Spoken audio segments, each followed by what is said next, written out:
Hi, I'm Mary Jo Boyd here with another eBite from Attorney Computer Systems. Today we're going to talk about accounts payable and how to add a vendor.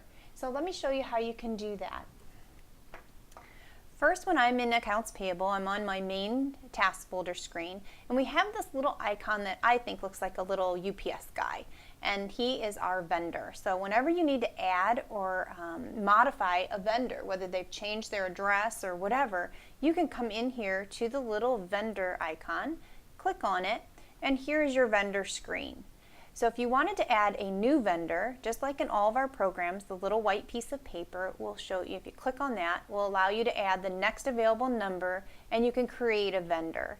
Here you would just put in the last name / first name or the company name, the address. If you want the federal ID number for 1099 purposes, if you have to create a 1099 later, you can do that here, and you can also say what box type that you need for the 1099.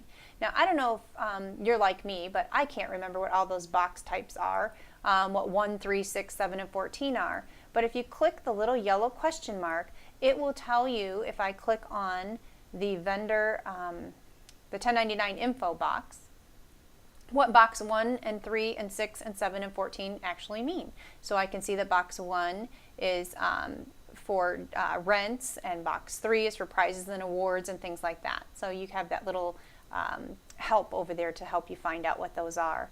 If you have a specific contact that you deal with that vendor, you can keep track of it here.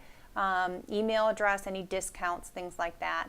And then you also can check off whether or not you're going to have one check per invoice.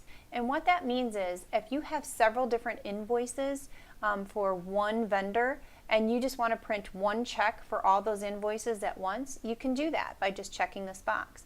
If you want to have multiple checks print, one for each invoice, then you would just leave this box unchecked. We also have the boxes for month to date, year to date, and total to date for what you've actually paid out for that particular vendor. So this is also a good place to come in and see that activity. And at the end of the year, you can clear those totals so that they're fresh for the next year.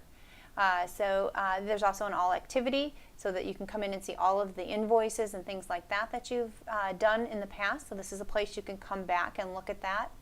And sometimes when we're creating a new vendor, we want to create what we call a miscellaneous vendor. And a miscellaneous vendor allows you to write checks out to any one individual that maybe you will never write a check out to again.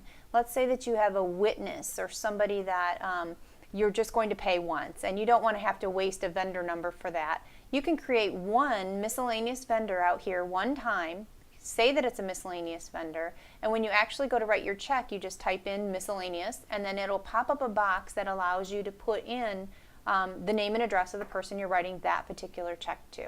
So it makes it really fast and easy without having to go and create a whole new vendor for that one person.